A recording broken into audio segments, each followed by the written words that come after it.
On this episode of The AutoArchaeologist, I'm going to be walking through my friend's private yard looking at a few Corvettes, and I'm going to take my time. You let me know what you think. Okay, like I said, we're in this yard in Michigan.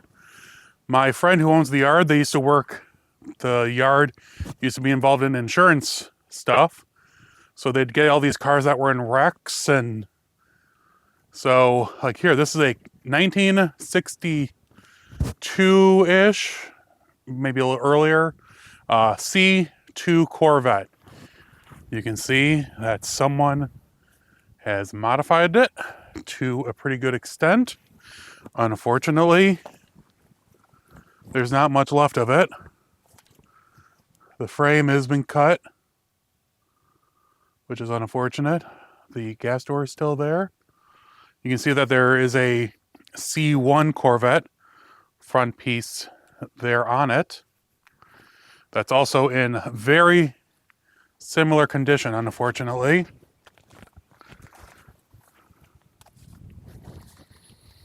Next to that is two more Corvettes. Both of them are C3s. I'm going to walk around the other side and show these cars in more detail, because I did do a previous video on these, but it was just me basically running through because I didn't have a lot of time. But now I do. So that's really sad. Looks like the remains of another Corvette, but I couldn't even begin to tell you what year it is. Maybe on the back side we'll be able to see more clearly. Here's another C3 Corvette. And you can clearly see in C3s the way the quarters are and the frame compared to the C2 over there. And there's a few C2s in here. And I do understand that C2s and even C3s to an extent are very desirable, just out of my control.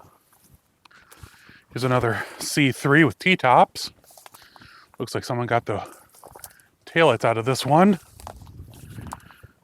Tornado that it's sitting on. This is a C2. Can't tell much by the engine, but on the back side you can see that it is a C2. The quarters obviously show. Oh man, this one, you can see it broke pretty good. Hopefully someone will tell me in the comments what this could have been. I'm guessing small block. So I think, didn't they change the heater box if there was a big block? Let me know. Here's a few more shells of Corvettes, all C3s. I think this is a later, like an early 80s C3 with that big Corvette door on it, where the Corvette emblem would be. This is a C2, I'm pretty sure. When we walk on the other side, we'll take a better look. Here's a C2.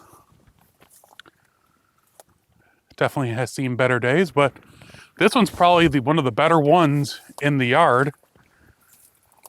Single pot master cylinder. The wiper motor still there. Actually, the frame, the firewall's pretty good. Even the suspension, it doesn't look terrible. When we come around the other side, we'll have to see. Yeah, you can, actually even the back doesn't look that bad. This one might be actually one that's repairable. Yeah, I mean, this is missing, but that's all reproduced. I mean, the frame's got a little damage, but not terrible. Then we have another C3. Another C3 Corvette.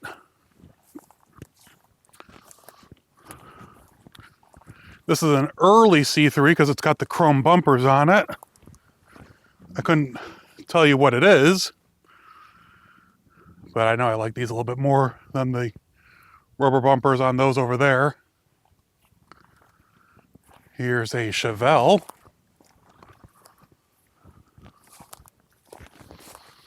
Oh, here's a Monza, I think. Oh, yeah.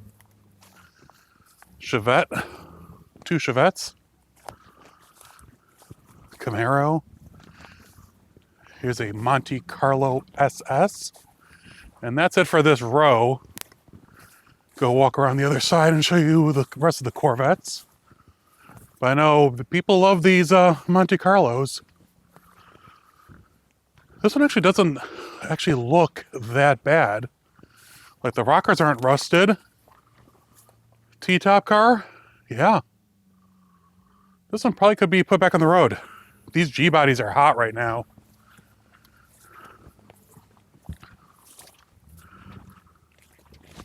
Real quick, here's some Toyota Land Cruisers. I know there's a big following for these cars right now. People love them. All right, here we go back to the Corvettes and the Monza. There's that last C2 that we just saw. And it looks like the frame's not in that bad a shape. You can see that the frame ends, the horns are in good shape. I mean, yeah, there's a little mold and moss, but overall, it's not terrible. This one probably could be saved if it was something worth saving. And then we got that early C3.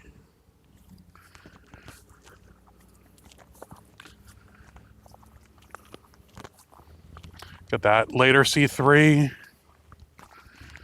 That other C3. Oh, here's the C2. That actually didn't look that bad until we came around the other side. Oh, there's a deck lid for a C2. But yeah, this looks like someone cut off the quarter. But that's reproduced now. You could get that. Looks like someone cut the frame rail of some form right there. That's weird.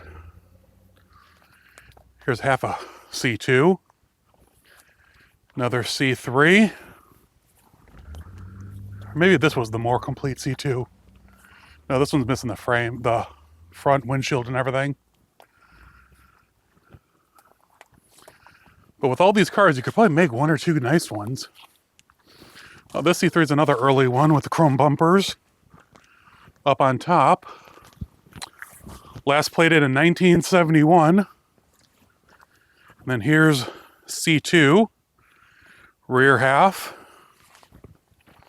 Here's two C3s. That one's another, like I said, early one. This one is a later one. There's a yellow one, which couldn't tell you. Here's that pile of C3s again. And then we're back around to that custom C2. Unfortunately, it's really muddy here right now. I can hear that the guys got their truck stuck in the mud. They're trying to get out right now. So yeah, bunch of really cool Corvettes here in the yard. This was some of the cool drone footage I took when I was there last time. That right there in the center of the screen is the row that I walked down. Now, I didn't cover every row this time. I just wanted to cover some of the highlights that I kind of glanced over the last video series that I did in this yard. I wanted to make sure that everything had a full video with as much information as I could put into it and show you exactly what's there, because I know that was the number one complaint when I was doing it last time, is I was just going way too fast. There's not enough information on what was there in front of me, and this gives you a little bit of an idea of how serious we were getting on this adventure. Hey, automotive adventurers! Hope you enjoyed this video from my friend's junkyard, or salvage yard up in Michigan. Yeah, it is a private yard, and I have done videos on it in the past, but I went back to try to get more in depth with the content, because I know I kind of quickly brushed through everything last time. And this time I want to try to do proper videos with more information and really show the cars off, because I know last time the number one complaint was, hey, you just walked past a GTO Judge and you didn't even look inside. So I'm trying to do better. I just got back on Monday from the Woodward Dream Cruise and Roadkill Nights, and then I got home and then my mother's lawnmower was broken. So it's been one thing after the next, and then I leave tomorrow. I'm shooting this on Thursday. Friday, I go to The Hartford, Wisconsin has the Wisconsin Auto Museum. And in the Auto Museum, ironically enough, they have a steam locomotive. And they've invited me to be special guest. They're going to give me a tour of the train. And then on Saturday, they're going to be doing, they're actually running the steam locomotive in conjunction with the anniversary, I think, of the locomotive. And then Sunday is the Mopars at Dubuque show. Then I come home, and then I have like 3 weeks of nothing before, I think, Mo Party and some other stuff. But it's supposed to be beautiful. So I hope to get out here in the garage and get a lot of work done. I finally got the lawnmower fixed. Had to take the carburetor completely apart, rebuild it, make a new gasket. And now it's running better than ever, which I'm very happy about. Obviously, I haven't touched the green car at all. My ride out to Magnum has unfortunately been canceled. I got to find a new way to get it out there. There's a few options, but I'm not that worried. But I'll post a few pictures here from Woodward Dream Cruise and Roadkill Nights and all that. This year, I really tried to get pictures with my friends and colleagues and people who I admire. Like, I've finally got a picture with Finnegan and Freiberger. Worked with them for 15 years. Didn't have a picture with them, or now almost 20 years. Wow. Yeah. Just a little cool stuff. I mean, Christy Lee, Tim Kaniskis, head of Stellantis North America.